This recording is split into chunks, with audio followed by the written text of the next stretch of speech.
Microsoft. This is fucking weird to me. Okay, basically, Microsoft is creating chatbots that imitate dead people.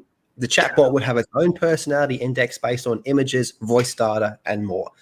Okay, that's not fucking weird at all. So the Independent reports that the tech giant has raised the possibility of creating AI-based chatbot that would be built upon the profile of a person, which includes the images, voice, data, social media posts, electronic messages, among other type of personal information. It's understood the chatbot would then be used to simulate human conversation through voice commands and or text messages. So this kind of goes into what we were talking about before. Yeah. Mm-hmm. I'm curious though, going back to the whole waifu conversation, can I upload pictures of Megatron and have fucking Megatron in the chat talking to me and shit? Because that'd be pretty fucking cool. How far can you go with this type of stuff? However, Microsoft has taken the concept a step further by suggesting that a 2D or 3D model of a specific person could potentially be created. Mm-hmm. Wow. So I could actually have like a 3D fucking... Well, what was that technology that It's a Gundam was using on That's VTube. Friday Night Tights? That's VTube tech. It's straightforward. You're using Magic Leap, which captures your hands, using your camera in real time to actually translate to something like Face Rig or something similar. That's what a lot of VTube setups are. But the Leap motion stuff is what captures your hand movements. If you want to go all in, you can actually just buy a capture suit and you can do full body representations in real time. It costs about $7,000 to get a setup for that. Cheap. $7,000. Yeah. Wow. Yeah. But you could be like, a fucking anime guy with like huge tits and just be in the corner with a voice changer playing whatever game. And yeah, it's a mocap. All you're doing is wearing the same mocap stuff that the people do when they're like CGI creatures. So you're wearing a mocap suit. You have a face camera mounted like right here. And so it can track your eyes, follow your mouth, the whole 9 yards, and then everything that you're doing is tracked in real time where you are. It's not overly complicated, and it's not.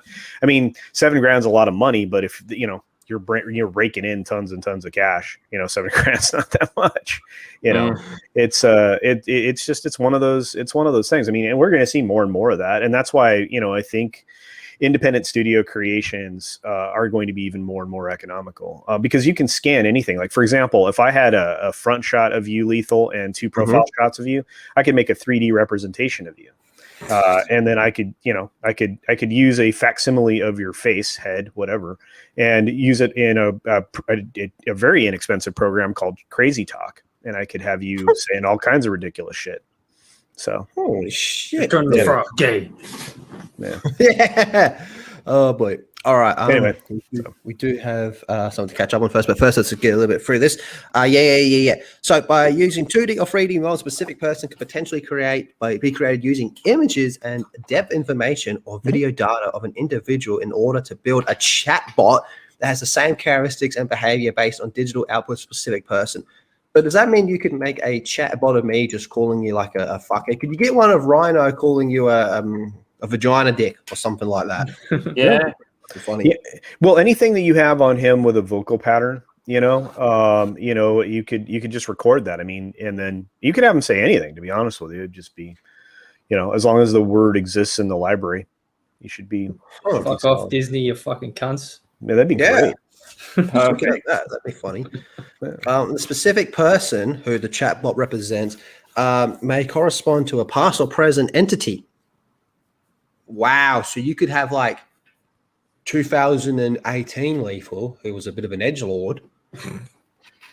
And then you could have like 2020 Lethal, who's a bit more relaxed. That's fucking funny. Now, this is where it gets weird. Such as a relative, a friend, or acquaintance, a celebrity, a fictional character, a historical figure, or a random entity, etc. The specific person may also correspond to oneself. You could have a dead relative.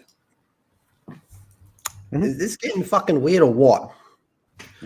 Okay, I'm gonna say something. This is the really problem. This is the problem with this is probably gonna get a bit. I don't know if you want to get deep, but this is the problem with humanity and our connection to human interaction. Once people are dead, they're like some of us can't handle it. I've been there. And what I want to tell you is that there are things that can help you, and mushrooms definitely can help you with that connection. Lyndon's response to any form of emotional distress you're going through in one answer: drugs. Well, fungi in this case, but yeah, Fungi. fungi. Get it in ya. So look at Daniel. He's saying that he'd have Carrie Fisher, Brie Larson. Yeah, maybe. Man, I'd snort Carrie Fisher's blood. What? You get fucking off your chops, man. There's a little bit of this and that in her blood, man. There's a bit of everything in You know there, that man. you know that scene. You know that scene in Limitless where he Yeah. stabs the dude Oh after. He takes that final and he battle? like slurps up Yeah. the blood. Yeah. Oh my If god. you did that, yeah. Anyway, I'm not going to go any further with that comment. But you can have fictional characters, Carrie. right? So I could have Miss Sato from Neon Genesis Evangelion.